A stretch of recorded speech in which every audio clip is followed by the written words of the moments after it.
Another day, another lie from our esteemed climate czar, John Kerry. For years, he swore he never tried to undermine the Trump State Department by holding back-channel meetings with Iran. Here he is in 2019. I saw the foreign minister briefly for a few minutes at the Munich Security Conference, but I have not said a word substantively to what they ought to do or not do. It's not my business, and I don't engage in any diplomacy on it in that way. There's been no back-channeling. No, I haven't had any back channel on that issue since the decision was made to move out.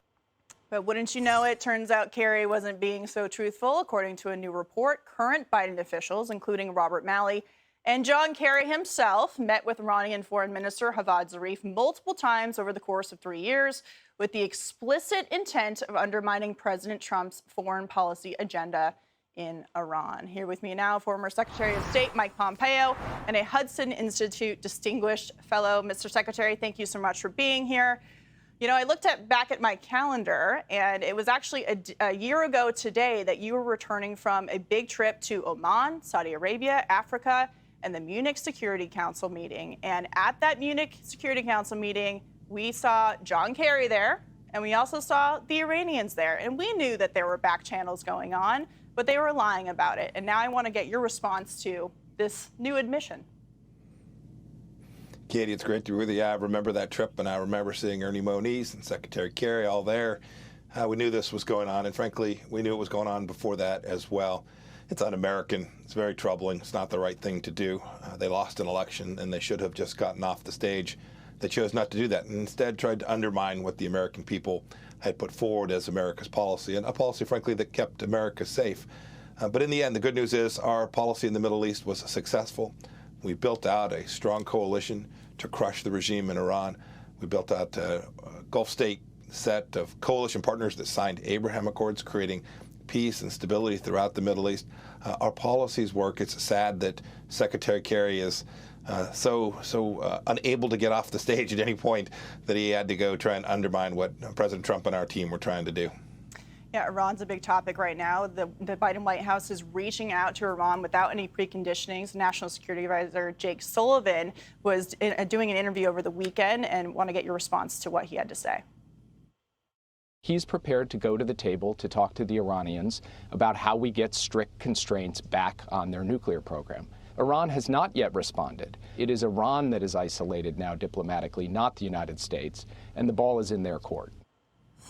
Seems like the ball is in their court a lot. They get to kick out inspectors. They get to enrich uranium. Where are we with Iran at this point? Okay, the sad thing is they're going to have more balls. They're going to have money. They're going to have wealth. They're going to have the capacity to create terror all across the world. This is what the previous administration did for 8 years. When I hear President Biden say we're going back, America can't afford to go back to what they were doing with Iran. They built up their missile program. They created capabilities that threatened the world. That's not the back America wants us to get to. That's dangerous. But it looks like this administration is headed down that path. They've apparently spoken to the Chinese and the Russians, although not to Congress, about their intentions. They haven't also spoken in an important way with the countries that matter most, our Gulf state partners there in the region and the Israelis, who have a deep security interest. Remember, they're the little Satan, we're the big Satan, that the Iranians continue to this day to threaten. That's who we need to work with. Those are the partners that can build out a security alliance, and that's the coalition that can keep Americans safe. Yeah, I want to get your take on that a little further, because when we talk about the Iranians, we're not just talking about the country of Iran. We're talking about their proxy groups. We're talking about their terrorist organizations all over the world. Talk about why this is a threat to the everyday American. Why should they care if the Biden administration goes back into a nuclear deal or not? Well, we saw this during the JCPOA before we had withdrawn. We saw them launch missiles that put Americans who were traveling abroad at risk, right? They launched missiles into places where Americans travel. But we also saw their capacity to reach out here into the United States. Don't forget, they tried to kill the Saudi ambassador right in Washington, D.C. This is a regime that now for 40 years has committed some of the most egregious terror violations all across the world. And whether it's Lebanese Hezbollah that threatens Israel, or the Shia militias in Iraq that threaten Iraqi citizens and American soldiers. We've seen 3 attacks during the Biden administration that I haven't seen any response to yet that were almost certainly supported by the Iranian regime. Those are the kind of things that threaten America. The Iranians understand one thing, Katie. They understand seriousness and deterrence. And when Qasem Soleimani threatened America, we crushed him. That's what the Iranians understand when we appease, when we give them money, when we kowtow.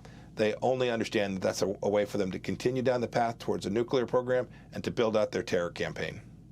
One final question here. I want to switch over to China. The Chinese foreign minister today is asking for the Biden administration to reset relations, to take sanctions off, to have meetings about how they can work together. You have the President Biden talking about China being a strong competitor. What is your response to those two things? Well, the Biden administration to date has been all over the lot. I hope they'll get this right. This is the most important challenge for our generation and the next one. But the Chinese, too, they only understand strength. When you spy on Americans, we'll close your consulate. When you undermine promises to the people of Hong Kong, we're going to sanction your leaders. That's how our administration responded. This one needs to do the same. All right, Secretary of State Mike Pompeo, thank you so much. We appreciate it. Thank you, Katie. Have a good evening. Thanks.